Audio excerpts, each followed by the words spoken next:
It's now or never for Lobo football. The season hasn't gone their way. People are tuning out. A decision's going to have to be made with Bob Davie at some point in time. But this weekend, Nevada, it sucks that we're here. But I think if they don't win this game, this team loses the last 9 games of the season.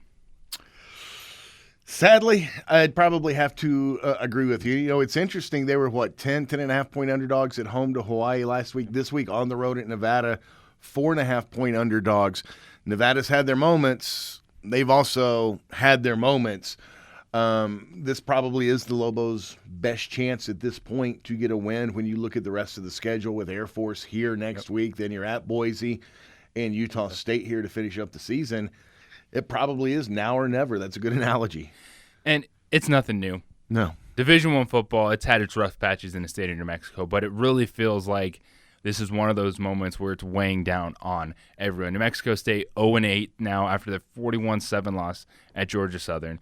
Lobo football 3-9 in the last 2 years, potentially could be 2-10 this season, depending this Nevada game. And yes, go out there, compete, say what you want.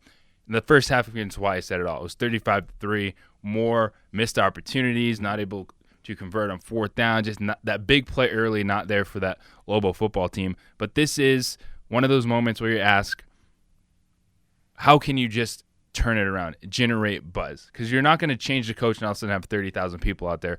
But is that a moment where people will come back on board? Because that's my biggest question is you hear people talk about de-emphasize football, cut the football program. That's not happening right now. No. But if there is a change, will there be enough people that will give it one more try and at least get on board with the rebuild? See, and that's the million-dollar question, and I'm not sure that that's the case. Just for the sake of argument, let's say you do make a change this offseason. I don't know that you suddenly have a packed stadium or even a half-packed stadium next season. I think you're going to have to see results on the field, and even then, I don't know what you have to see as a fan to decide to come back. Yeah, and I'm right there with you. A new coach isn't going to mean a sellout to start next year, but they have to consider the direction of just energy, buzz, everything that goes into it to try to build a program. At both these situations, you know, the uphill battle New Mexico State is facing. We look at the NFL almost at the halfway point. Right. 2 undefeated teams remain, Patriots, the 49ers. However, if we're talking NFC, I still have Saints 1, 49ers 2 in that hierarchy. I'm with you on that. The Niners' schedule gets really tough from here on out. They've still got 2 with the Seahawks. They've got another game with the Rams. They've got some tough games on that schedule. I think they probably come back to earth just a little bit. But I do think they're legit, and it took me a while to come around on them. I do think they're legit. I'm with you, though. I mean, look how well the Saints played without Drew Brees. I mean, with Teddy Bridgewater in there, and now they've got Brees back. They're certainly rolling right now. They're probably the team in the NFC.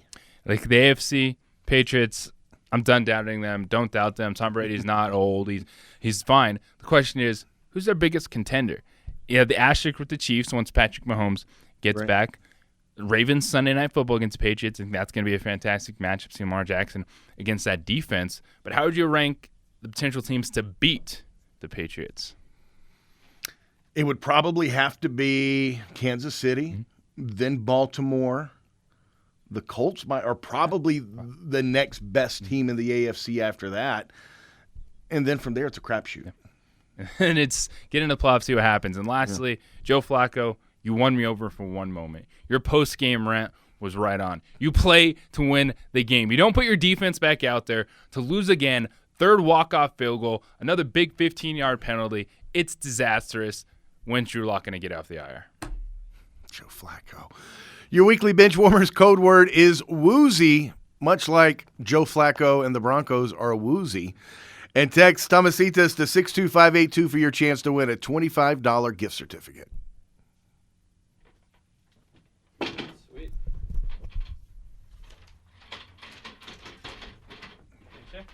Yes, sir.